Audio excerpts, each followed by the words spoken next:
Ooh la la la, ooh la la la. Ooh la la la, ooh la la la.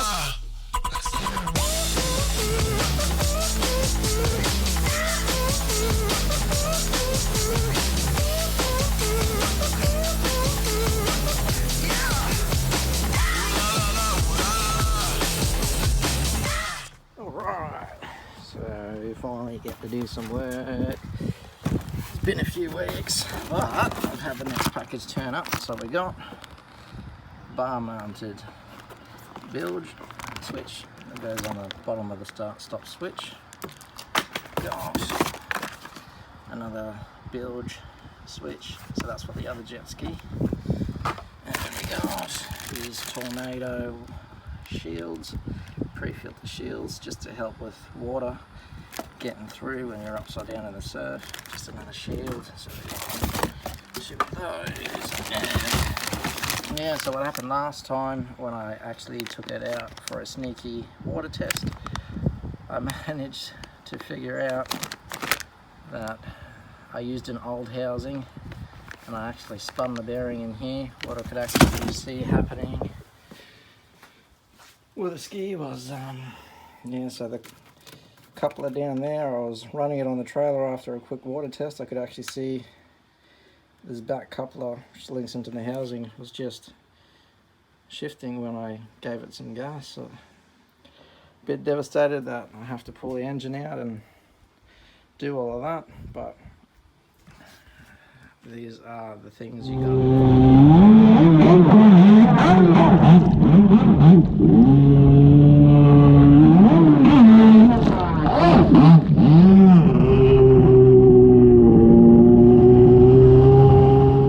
Other than that, quickly noticed that I got to adjust a few things. I bought the pole in the longest section you can buy, so I just thought, hey, I know it's not going to feel any good with the ski, but let's start long and not have to order again, so I can actually cut down this one. It's adjusted right now as far in as I can get it. So what I'm going to do is I've actually shortened the pole on this ski already. I've kept the old piece I chopped out, so what I'm going to do when I tear apart the top end of the bars here to get everything fed through, when the tank's out and the engine's out, it'll be a lot easier. So I waited for everything to turn up in the mail at the same time before I started ripping into it. So the idea is you're gonna pull the top end apart, cut the part off I need from the top end of the bars here, hopefully have them sit, maybe go a little bit more because I can always adjust these bars, so I might even cut a bit more. I've cut off the other ski. Some other exciting things going on. We got one of these, boom, down here on the nozzle. Trim's all hooked up, but one of the things I got a little bit scared about is I've already shattered the nozzle on my other ski. So the best thing I could find out about minimizing breaking your nozzle is the Duros. I've gone ahead and ordered a pair of them, trim Duro nozzles, so they're a little bit flexible. So the idea is if you do manage to hit the bottom, it'll flex a little bit rather than destroying expensive things back here that don't need to be destroyed, because there's 4 inches short that I've cut off the actual back of the hull and shortened and shaped the right plate already. So that's good for getting maximum steering and angle, but not good if you're running around in the surf landing bad, so that can happen. Actually didn't even land bad on that one to break the nozzle. I was just simply storing it. I pushed it backwards and then it just literally touched the back of my landing. Crack it went. So we got red and black, one for each of them. So today's going to be a big day because I want to tear the engine out, rebuild the mid shaft again, get everything else wired up. But what else I can tell you about this little switch here. It is actually a build switch. I do already have one here, the multi-direction for the Twin 800s. But my idea behind this switch here is it actually goes up underneath the start-stop switch and replaces this lower section of the housing here. So what I'm going to be doing with it is when it's all in and fed through, I'll be using this switch as first. There's an additional feed here, so we've got two wires here.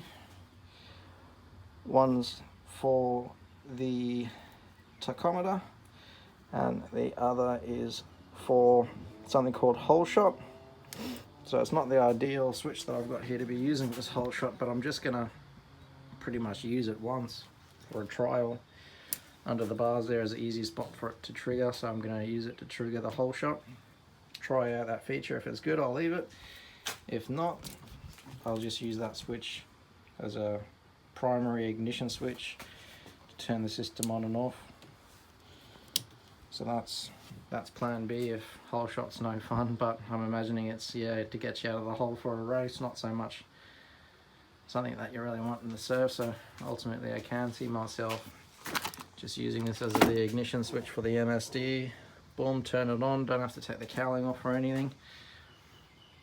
If you know everything's good under here and you're about to head out, I think that's a good idea, but we'll know a bit more about it when she's torn apart and put back together, and hopefully go for a run tomorrow.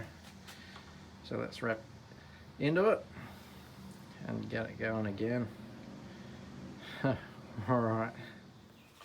Alright. Slid me motor forwards. And out it comes a couple of... Let's see what's going on with it. Let's see what's going on. Just gonna take reference of the depth before I rip it apart again. Alright, this is a bit of an interesting one. It's got some movement in the bearing. The bearing is actually shifting forwards and backwards in the housing because the housing is corroded and worn out. I reused it thinking it would be good, and it's no good. So I've got a brand new bearing in here and brand new seals, and I want to reuse them. So housing's bad. So what I'm going to do to tear it apart is I've made 3 cuts. 1, 2, 3. Put it up in the vise here. Just break it out. Alright, so I made some progress. Just a bit of a hacksaw blade. Just chop out the outer ring. Now what I'll do is gently grind back the inner ring. Break it free from the bearing and seals. Try not to damage the seals and circlips and everything else inside there. Get it rebuilt again. Alright, so I've come in and multiple places, 4 places, just grind into that inner ring. Not all the way because I don't want to damage these seals. I'm going to be reusing them because they are brand new. Don't look at now, but they are. Same with the bearing inside is new, it's just the housing is corroded and too loose. Didn't realise at the time, but yeah, nearly 20,000 RPM out of this engine is bound to spin that bearing. At least I know now. Alright, so there you go. I have broken the housing away from the new bearing in there. Gotta peel it off and throw it all in the new housing. Save $1, don't want to spend ridiculous amounts of money on another one. I already got a good one here, or at least half good. And there you go. I've unwrapped it like a Christmas present. Bearing's still good. Seals and circlips are still good. Just gotta pop it all apart and put it in the new housing and get it to go again. I want to go on the water. Tomorrow at least.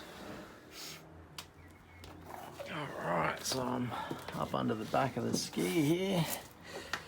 I'm aligning the pump, it was slightly out. guess you could say that's all contributing towards spinning the mid-shaft bearing, the old messed up housing, and being out. What I've gone ahead and done is I've shimmed it properly now. 3 washes on that side, 3 washes on that side, and that's brought the drive shaft perfectly center in its hole there at the front in the firewall. So if I spin another bearing, I'll be a bit upset. Alright, so while I'm here, I'm going to throw the Duro nozzle on. It is a little bit shorter than this one, so that's going to affect the throw a little bit, but it turns well enough already. I'm not too worried about it nozzle being a little bit shorter, but I'll figure out how that goes once it's in the water again, hopefully tomorrow. Alright, so I've got my nozzle off, and here's a new one going on. So we got, yeah, nearly 25 to 30 mil shorter. Decided to put the red one on here. Red's a fun colour, and this is the fun jet ski. So let's get it on there, line it all up with a Duro nozzle. So it's not super flexible. I mean, I can squeeze as hard as I can like this, and it's probably moving a mil. But yeah, a little bit flexible. See what happens if I hit something, hey? Alright. One trim nozzle is on.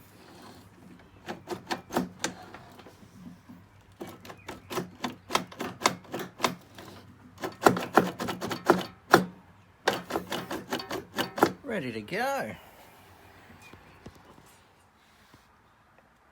Alright. So I've got the new mid shaft mounted up. Got the trim nozzle on. Got the handlebars half torn apart. So when I bought it, there was 2 options, 29 or 26 inches. So what I've done is I've just taped off to 3 inches to follow a line to make the cut. Got a sacrificial piece of alloy I'm going to stick down here and cut through. That's just going to stop me from cutting through the cables, because I'm not going to be feeding them all through again when I do this. So that's the old piece. There I cut off the standard pole on that one there, and this one we're going to go even shorter. So that's only 2 inches. So I'm going to take 3 inches off of this pole. Alright.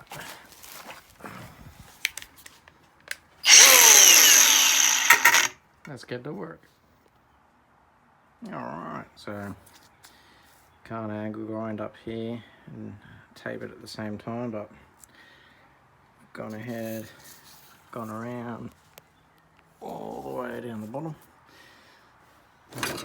So I've stuck that piece of alloy in there, stop me from cutting through the cables. So what's left to do now is just get the 2 center sections. Just going to finish it off with a razor blade, cut through,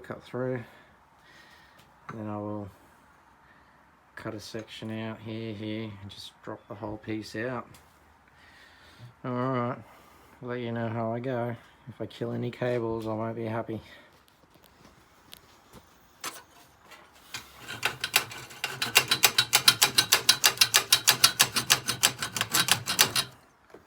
Haven't hit any cables yet. Plate's coming in handy. Bit more than halfway through.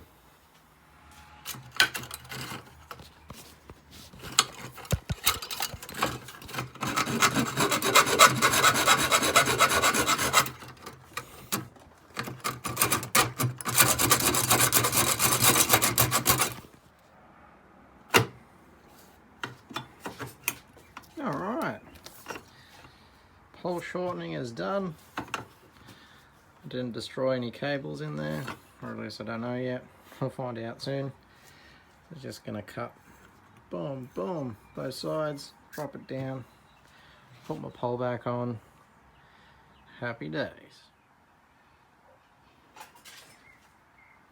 Alright, smoke and cuts are made. Oh, that's hot. Got my access cables to come through, so just gotta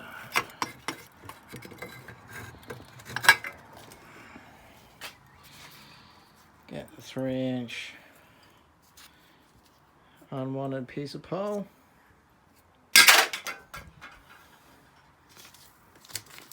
Clean up this end, put it back together, and while I'm here, I'm going to be feeding through the trigger switch and the signal wire for the tacho. It's going in as well. Alright, I can smell the boat ramp already. Alright, got me sexy trigger switch mounted. So,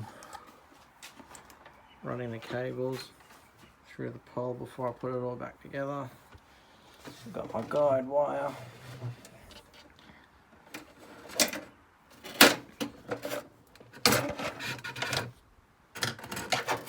Just gotta get it down without a fight.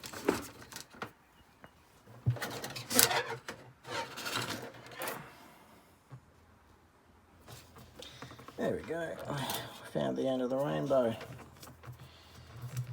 Alright, so time to get the tank back in. And I've got my stator plate off. Just made a modified. I pretty much cut an old generator housing plate here just to support the Bendix while I play with another one of the toys. Got the digital timing light, so I'll be able to shoot the flywheel while it's running on the tap, find out what the timing's like on the curve. That way know a bit more about things when I'm flicking the switches on the MSD module. Lots of fun. Gonna have lots of fun with it. It's like Dorothy. Follow the yellow cable. Alright, it's been a while since I've been down here, but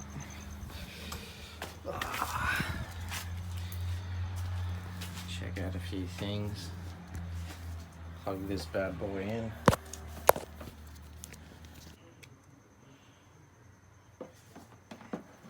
That's better. One thing that I am pretty happy with is my quick remove battery with the Anderson plug. Obviously, because of the salt water, I've greased the heck out of the terminals there. I haven't really spoken much about doing that, but obviously total loss ignition, you want the battery in and out every 5 seconds every run to give it a quick boost charge between runs. So my solution to that was just put some Andersons on there, boom, unstrap, rip, out it comes. And I've had some success with the mid shaft rebuild as well. So that's gone pretty good. I actually run up and down the entrance to the boat ramp with the cowling off and kept them.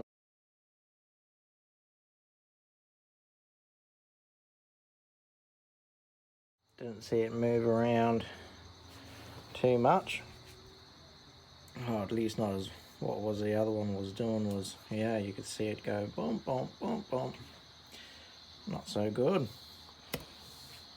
So I'll give another quick review. We've got these skirts on here on the flame arresters. It is better than not having them, but I did wet file the engine slightly with them on there.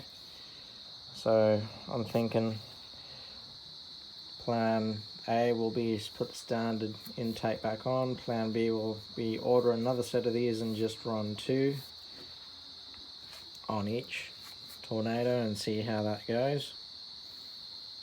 But it's one of those things I'd rather have than not have, and I did want it looking a little better than just sucking water straight through and doing the barrel rolls and getting to learn how to ride the ski. And one of the other things I spoke about recently as well was the ignition switch. I had simply wired in here in line next to the fuse. I was running a temporary switch.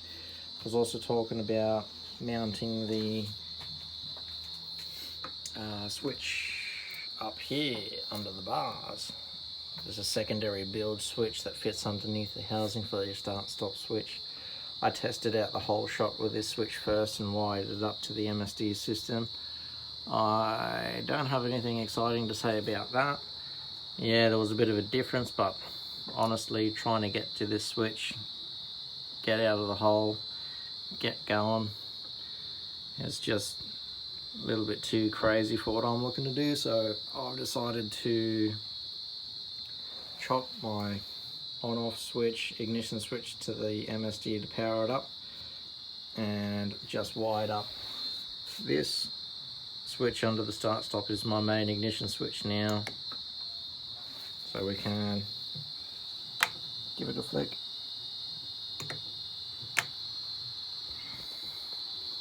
Power up the system. So every time you do that with the MSD, nearly hard or impossible to see. I give it a turn on. Oh, it would help if we plug it in.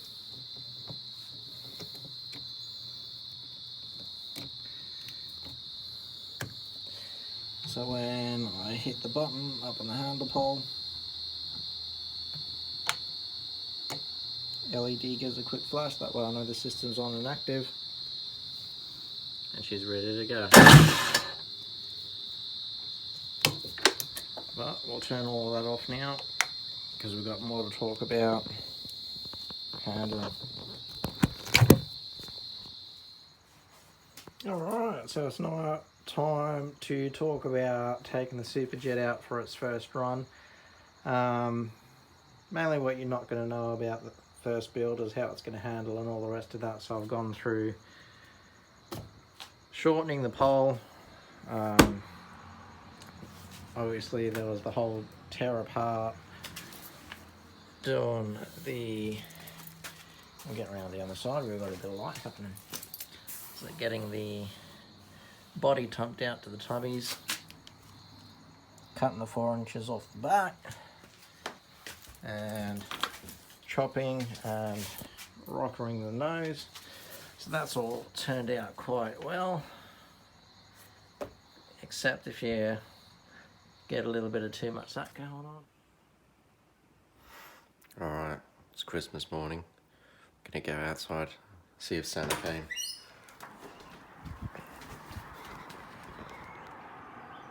Santa came! Santa came! You must have known I wanted to go jet skiing this morning. Yeah.